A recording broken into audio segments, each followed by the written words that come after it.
कुछ टीचर्स हमारे ऐसे भी हैं जिनका बैकग्राउंड आप देखोगे तो वो खुद जो है वो आईआईटी से भी हैं, एनआईटी से भी हैं और वो जो है वो नीट डिवीजन में फिजिक्स और केमिस्ट्री पढ़ा रहे हैं। नमस्कार। नीट यूजी 2025 पेपर हो चुका। पेपर ने सबको चौंका भी दिया, कुछ सवाल भी खड़े कर दिए। आज अभिभावकों के और स्टूडेंट्स के मन में एक ही सवाल है कि यदि एनटीए ने इस बार इस गियर को चेंज किया तो अगली बार ये किस तरफ जाने वाला है। मेरे साथ आज एक ऐसे एक्सपर्ट हैं जिनके पास सिर्फ नीट को ही नहीं बल्कि जेई में भी, जेई मेंस, एडवांस बहुत सारे बच्चों को, हजारों बच्चों को देश की आईआईटीज तक और सैकड़ों बच्चों को पिछले केवल 2 वर्ष में देश के प्रतिष्ठित मेडिकल कॉलेजेस तक ले जाने का अनुभव है। इन एक्सपर्ट से अपन मिलते हैं, बात करते हैं और जानते हैं कि इस बदली हुई परिस्थिति में हमारी प्लानिंग क्या होनी चाहिए और उसको लेकर मैट्रिक्स नीट डिवीजन की क्या प्लानिंग है। मेरे साथ में नरेंद्र जी कोक हैं, आप मैट्रिक्स के को-फाउंडर, डायरेक्टर हैं। मैट्रिक्स नीट डिवीजन में बच्चों के साथ मिलकर केवल पिछले 2 वर्षों में 600 से अधिक बच्चों को मेडिकल कॉलेजेस में और उसमें से भी 38 बच्चों को देश के एम्स में पहुंचाने का अनुभव आपके पास में है। तो आइए, बदली हुई नीट की परिस्थितियों में क्या हमारे लिए जानना जरूरी है, ये इन्हीं के मुख से जानते और सुनते हैं। सर, बहुत बहुत स्वागत है। ऐसा होता है सर, कठिन समय में योद्धाओं की भूमिका बड़ी बन जाती है। अब तक नीट का जो पिछले 3-4 साल का हमने इतिहास देखा है वो ऐसा लगता था कि सामान्य तैयारी से भी काम चल जाएगा, कोई बहुत एक्सपर्ट्स नहीं चाहिए, आप कई बार तो घर पे भी रह करके तैयारी कर लेंगे तो भी नीट आप क्रैक कर ही लेंगे। लेकिन इस बार सर एनटीए ने सबको चौंका दिया है।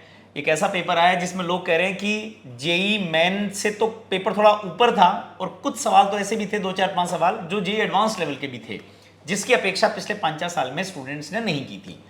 मतलब कुल मिलाकर के सिनेरियो बदल गया है। वो कहता है ना, जज्बात बदल गए, सब बदल गया सारा। इस बदली हुई परिस्थिति में पेरेंट्स और स्टूडेंट्स के मन में एक चिंता है कि यदि ऐसा होगा तो नीट की तैयारी करवाने वाले तो लगभग संस्थान जो हैं वो नीट की ही तैयारी करवाते हैं। ये जो एक शिफ्ट हुआ है पूरा का पूरा, उसमें पूरा का पूरा चीज़ें बदलने वाली हैं। इसको लेकर मैट्रिक्स नीट डिवीजन की क्या तैयारी है या आप इसमें क्या सोचते हैं? क्योंकि आपके पास दोनों का अनुभव है तो हमें लगता है कि स्टूडेंट्स और पेरेंट्स के लिए आपका अनुभव जो है वो ज़्यादा कुछ फ़ायदा उनके लिए हो सकता है। देखो सर, जैसे आपने बहुत सारी जगह सोशल मीडिया पे भी सब जगह ऐसे कमेंट्स देखे हैं कि नीट का जो पेपर है स्पेशली फिजिक्स का, वो जेई मेन से एक लेवल अप था, कुछ सवाल ऑलमोस्ट जेई एडवांस जैसे थे। तो मुझे ये कहने की ज़रूरत नहीं होगी कि भाई मैट्रिक्स जो है वो जेई जैसा यदि पेपर आता है जी, है ना, जेई मेन या जेई एडवांस जैसे लेवल का पेपर आता है तो मैट्रिक्स का 10 सालों से ये अनुभव है कि जेई मेन और जेई एडवांस जैसे पेपर में बच्चों से कैसे अच्छा करवाया जाए। यदि उस लेवल का पेपर आता है तो ये एक्सपर्टीज, उसके करस्पॉन्डिंग जो मटेरियल है वो सब जो है वो मैट्रिक्स के पास में है, जिस पे कि बच्चा प्रैक्टिस करके डेफिनेटली जो है वो नीट के एग्जाम में बहुत अच्छा कर सकता है। और ये केवल फिजिक्स के लिए नहीं है, हो सकता है कि नेक्स्ट ईयर एनटीए केमिस्ट्री में भी ऐसा कर दे। पेपर तो इस बार उसका भी लेंदी था, मतलब थोड़ा लेंदी था लेकिन उसका लेवल जो है वो नीट जैसा सा ही था। बायो का पेपर भी लेंदी था लेकिन ऐसे नहीं कहोगे कि आप एकदम ऐसा आउट ऑफ द बॉक्स था। वो आउट ऑफ द बॉक्स जो पेपर था जिसने सबको सरप्राइज किया वो केवल फिजिक्स का था। तो सेम बात केमिस्ट्री में है। केमिस्ट्री में भी जो है वो आप देखोगे तो हम जब बच्चों को केमिस्ट्री और फिजिक्स में इस तरीके से तैयार कर सकते हैं कि भाई उनको जेई एडवांस जैसे एग्जाम में टॉप करवा सकते हैं ऑल इंडिया लेवल पे, तो डेफिनेटली यदि नीट में हमारे फिजिक्स और केमिस्ट्री का पेपर जेई मेन या जेई एडवांस लेवल का आता है तो हमारी पूरी टीम उसमें सक्षम है। ठीक है। इनफैक्ट मैं आपको ऐसे बताऊं कि हमारी जो टीम है जो नीट डिवीजन में पढ़ा रही है उसमें ज़्यादातर लोग ऐसे हैं जो एक्चुअल में नीट का पेपर 2019 से पहले, 2012 से लेके 2019 तक नीट का पेपर ठीक आता था। 2019 के आसपास थोड़ा आसान आना स्टार्ट हुआ। 16 में एक अच्छा पेपर था, मतलब 16 में अच्छा पेपर था। तो हमारी टीम के ज्यादातर मेंबर ऐसे हैं जिन्होंने एक्चुअल में 2012-13 से लेके 2019 तक पढ़ाया है।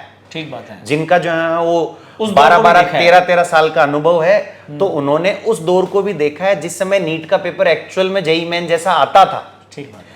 और कुछ टीचर्स हमारे ऐसे भी हैं जिनका बैकग्राउंड आप देखोगे तो वो खुद जो है वो आईआईटी से भी हैं, एनआईटी से भी हैं और वो जो है वो नीट डिवीजन में फिजिक्स और केमिस्ट्री पढ़ा रहे हैं। तो मुझे ऐसा लगता है कि मैट्रिक्स के लिए तो ये जो है वो एक सुखद घड़ी है, ये एक अच्छा वक्त है कि भाई ऐसा सा पेपर आए तो हम हमारी जो स्किल है, हमारी जो एक्सपर्टीज है, उससे कुछ डिफरेंस ला सकें हमारे बच्चों के लिए। ठीक बात है। क्योंकि इतने दिन जो पेपर था उसका लेवल ऐसा था कि भाई उसको कोई भी पढ़ा सकता है। उसमें इनफैक्ट कई बार ऐसा भी होता था कि कोई बहुत अच्छा बच्चा है और कोई अच्छा बच्चा है, उसमें भी कोई डिफ्रेंशिएशन हो नहीं पाता, क्योंकि पेपर इतना आसान है कि कोई भी जो है उसमें अच्छा कर लेगा। लास्ट ईयर आप देखो जो है वो लगभग 67 स्टूडेंट्स के 720 आउट ऑफ 720 आ गए। ये और इस बार लग रहा है कि 700 भी कोई ना पकड़े। कोई नहीं आएगा, एक भी नहीं आएगा। अच्छा, ये पोजीशन है। तो सर इसका मतलब ये तो हो गया कि ये एक तरीके से ये तो हमारी रेंज और पिच में बॉल को डालने जैसा सा है। बिल्कुल बिल्कुल। और ये अच्छी बात है स्टूडेंट्स के लिए। इसमें एक चीज मैं आपसे और जानना चाहूंगा सर कि देखिए पेपर का पैटर्न चेंज हुआ है और जिस तरह से इस बार चौंकाया गया है, अगली बार हो सकता है कि कुछ और तरीके से चौंकाया जाए।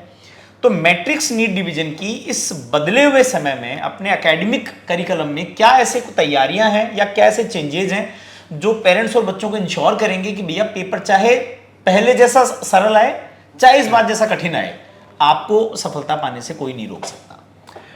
देखो सर, इसमें सबसे पहले तो मैं सब पेरेंट्स या स्टूडेंट जो भी इसको सुन रहे हैं उनको बता दूं कि एक्चुअल में ऐसा कोई ज़रूरी नहीं है कि नीट का जो पेपर है वो अगले साल इतना ही डिफिकल्ट आए। हो सकता है इससे थोड़ा आसान आ जाए, हो सकता है केमिस्ट्री का आसान आ जाए, फिजिक्स का डिफिकल्ट आ जाए, फिजिक्स का आसान आ जाए, केमिस्ट्री का डिफिकल्ट आ जाए।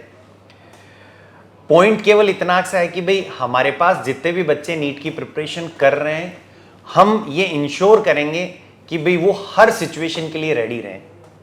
तो किसी भी बच्चे के डॉक्टर बनने में, किसी भी बच्चे के नीट में सक्सेसफुल होने में 3 चीज़ों का रोल है जी। उसको पढ़ाने वाले टीचर्स, मतलब फैकल्टी मेंबर। तो मैंने अभी आपको बताया कि भाई जो हमारे टीचर्स हैं, जो हमारे फैकल्टी मेंबर्स हैं, वो एक्चुअल में इस चीज़ में एक्सपर्टीज रखते हैं कि पेपर डिफिकल्ट आए तो बच्चों को कैसे पढ़ाना है और पेपर आसान आए तो कैसे। उनके पास वो अनुभव भी है जब पेपर डिफिकल्ट आता था और उनके पास वो अनुभव भी है जब पेपर इजी आसान आता था। दूसरा जो रोल है वो ये है कि भाई बच्चा जो स्टडी मटेरियल हम बच्चे को दे रहे हैं, जो क्वेश्चंस हम दे रहे हैं, जो मटेरियल हम दे रहे हैं, जो बच्चा प्रैक्टिस कर रहा है, वो मटेरियल कैसा है जी। तो डेफिनेटली पिछले 5 साल में आप देखोगे तो सभी कोचिंग इंस्टीट्यूट्स ने अपने मटेरियल को थोड़ा डाइल्यूट किया अकॉर्डिंग टू नीट का जो पैटर्न था उसके। लेकिन हमारे पास उस मटेरियल की कोई कमी नहीं है, क्योंकि ऑलरेडी हमारे पास जो है वो जेई में बच्चों को हम वैसा मटेरियल करवाते हैं। बस हमें तो केवल और केवल उस मटेरियल में से कुछ क्वेश्चंस को सेलेक्ट करके हमारे नीट वाले बच्चों को देना है। मतलब ऐसा नहीं है कि हमारे पास वो मटेरियल नहीं होगा। इसके अलावा जो है वो हमने हमारे बच्चों को अभी डीपीपी के फॉर्मेट में कुछ ऐसा मटेरियल प्रोवाइड भी किया है जिससे कि भी वो ऐसे क्वेश्चंस की प्रैक्टिस कर सकें जैसे क्वेश्चंस इस बार अपन ने नीट के एग्जाम में देखे थे। दूसरा जो मेरा पॉइंट है वो है मटेरियल। तो मटेरियल जो है वो हम बच्चों को, हमारा जो जेई वाला मटेरियल है जिसमें कि जेई एडवांस या जेई मेन के लेवल के पेपर्स हैं, हमें उम्मीद है कि नीट जो है वो जेई एडवांस से अब तो नहीं जाएगा। सही बात, वहां तक तो वहां तक के लेवल के क्वेश्चंस का हमारे पास खूब सारा कलेक्शन है। वो जो क्वेश्चंस है वही क्वेश्चंस हम कुछ अच्छे बच्चों से, तो हम हो सकता है कि जेई वाला जो मटेरियल है उसी की पूरी प्रैक्टिस करवा लें और कुछ बच्चों को उसमें से कुछ सेलेक्टिव क्वेश्चंस दे देंगे।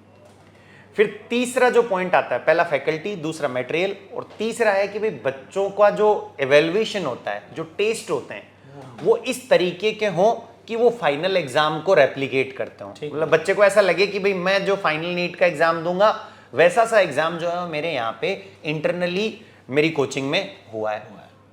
तो अब इसमें जो है वो हमारी प्लानिंग ये है कि ऐसा नहीं है कि हम सभी जो टेस्ट हैं वो ऐसे करवाएं जिनकी जो कट ऑफ है वो इस साल जैसी जाए कि भाई सभी जो है वो आप बच्चे से बहुत डिफिकल्ट करवा दोगे तो बच्चे का मतलब मोटिवेशन भी नहीं रहेगा, थोड़ा मनोबल भी डाउन हो जाता है और हो सकता है कि आपने पूरे साल भर बहुत डिफिकल्ट क्वेश्चंस की प्रैक्टिस करवाई और अल्टीमेटली जो है वो पेपर आसान आ गया। बच्चे की आदत ऐसे बनी थी कि कुछ सवाल छोड़ने, लेकिन फाइनली पेपर ऐसा आ गया कि पता चला कि नहीं, सवाल छोड़ने नहीं, सवाल सभी करने हैं, कट ऑफ आई जाएगी। सही बात है। और जिस तरीके से 2 साल से एनटीए सरप्राइज दे रहा है, हो सकता है इस साल भी कुछ और सरप्राइज ले आ जाए।